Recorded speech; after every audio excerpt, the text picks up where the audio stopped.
हाँ, तो बच्चों अब जो नेक्स्ट टॉपिक चलेगा, जो हमारा लास्ट टॉपिक था वो विद्युत बल रेखाएं। तो विद्युत बल रेखाओं के बाद जो नेक्स्ट टॉपिक है, छोटे छोटे सी कुछ परिभाषाएं हम उनको देखेंगे। एक होता है एक समान विद्युत क्षेत्र, एक है एक समान विद्युत क्षेत्र।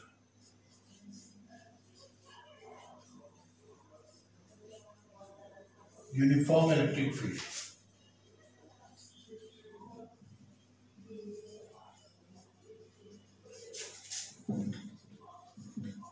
एक समान विद्युत क्षेत्र किसे कहते हैं? ऐसा विद्युत क्षेत्र जिसके प्रत्येक बिंदु पर विद्युत क्षेत्र की तीव्रता का परिमाण और दिशा समान रहते हैं।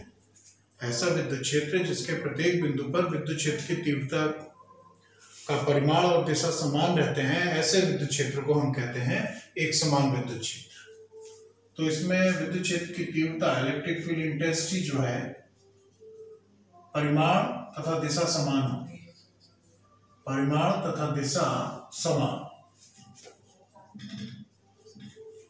तो इसको हम लोग समांतर रेखाओं द्वारा, बराबर दूरी पर समांतर रेखाओं द्वारा प्रदर्शित करते हैं। इसको हम बराबर दूरी पर समांतर रेखाओं द्वारा प्रदर्शित करते हैं। तो ये होता है एक समान विद्युत क्षेत्र। दूसरा है असमान विद्युत क्षेत्र।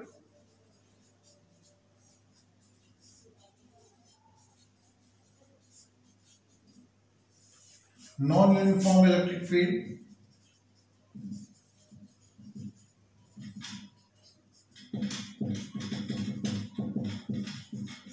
असमान विद्युत क्षेत्र जिसमें विद्युत क्षेत्र की तीव्रता का परिमाण अथवा दिशा अथवा दोनों परिवर्तित होते हैं। या तो केवल परिमाण बदल रहा हो, या केवल दिशा बदल रही हो, या दोनों बदल रहे हो, तो ऐसे विद्युत क्षेत्र को हम कहते हैं असमान विद्युत क्षेत्र। तो इसमें परिमाण, केवल परिमाण अथवा केवल दिशा अथवा दोनों परिवर्ती हो, तो ऐसे विद्युत क्षेत्र को हम कहते हैं असमान विद्युत क्षेत्र। तो जैसे परिमाण बदल रहा है, तो इस तरीके से परिमाण, तो उसको हम इस तरीके से शो कर देते हैं।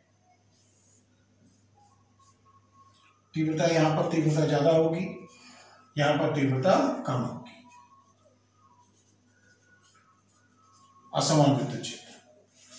एक समान विद्युत क्षेत्र होता है तो उसे हम समांतर रेखाओं द्वारा प्रदर्शित करते हैं। इसको ऐसे देखो, इसमें केवल परिमाण बदल रहा है, दिशा केवल चेंज हो रही है, परिमाण नहीं चेंज हो रहा है। तो बराबर दूरी पर इस तरीके से जो भी दिशा जिस तरीके से बदल रही होगी, उस तरीके से ऐसे शो कर देंगे। इसमें दिशा बदल रही है, परिमाण बदल रहा है, और इसमें केवल दिशा परिवर्तित है। तो इस तरीके से ये दो टॉपिक है, एक समान विद्युत क्षेत्र और असमान विद्युत क्षेत्र, क्योंकि इनका जिक्र अब आगे चल के आता रहेगा। तो इसमें इनको अपने दिमाग में रखना जरूरी है कि भाई एक समान विद्युत क्षेत्र का मतलब क्या है, असमान विद्युत क्षेत्र का मतलब क्या है। अब इसके बाद जो नेक्स्ट टॉपिक आएगा वो है एक समान विद्युत क्षेत्र में स्थित, एक समान नहीं चाहे असमान भी, विद्युत क्षेत्र में स्थित आवेशित कण पर बल। अब जो नेक्स्ट टॉपिक है वो है विद्युत क्षेत्र में स्थित आवेशित कण पर बल।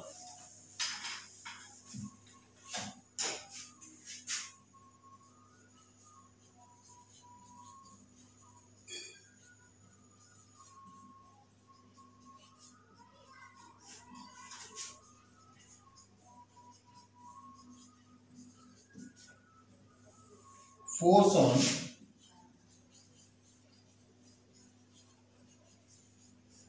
चार्ज पार्टिकल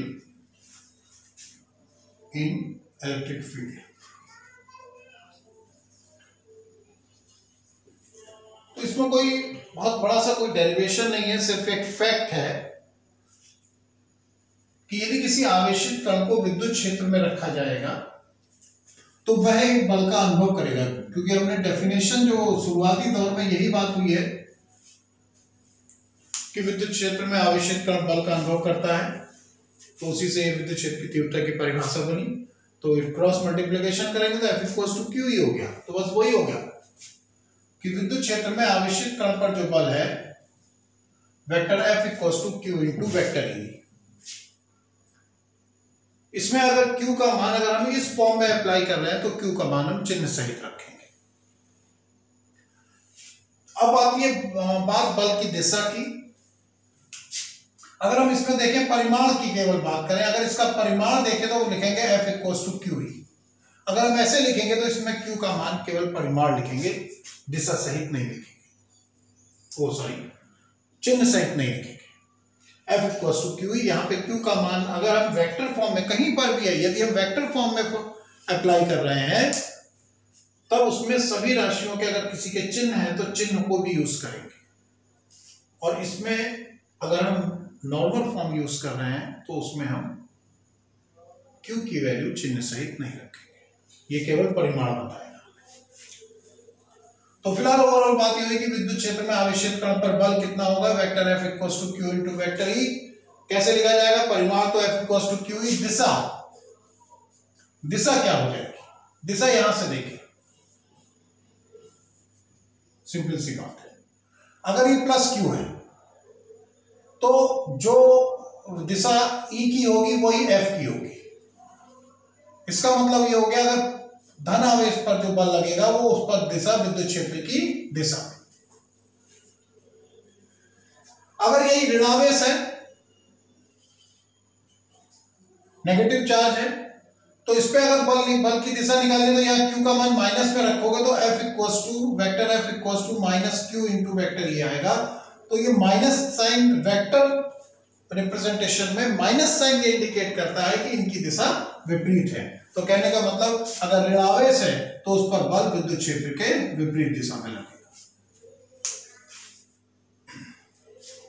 ज्यादा कॉम्प्लिकेटेड नहीं बनाना है, सीधे से याद रखना है कि भाई हाँ भाई विद्युत क्षेत्र है, अगर उसमें कोई आवेशित कण देख लिया तुमने तो तुम कह दोगे उस पर जरूर एक बल लगेगा। अगर किसी भी विद्युत क्षेत्र में आवेशित कण ले गए तो उस पर एक बल लगेगा। बल का परिमाण कितना होगा, F equals to Q E. दिशा यदि धनावेश है तो विद्युत क्षेत्र की दिशा में, और यदि ऋणावेश है तो विद्युत क्षेत्र के विपरीत दिशा में। इस तरीके से ये हमें याद रखना है। ये चाहे आवेश को हम एक समान विद्युत क्षेत्र में रखें चाहे असमान विद्युत क्षेत्र में रखें, प्रत्येक विद्युत क्षेत्र में इस पर बल लगेगा। नॉर्मली हम लोग शो करते हैं एक समान दिखाकर, पर अगर असमान भी है तब भी बल लगेगा, इसी फॉर्मूले से निकलेगा। तो ये है विद्युत क्षेत्र में आवेशित कण पर बल।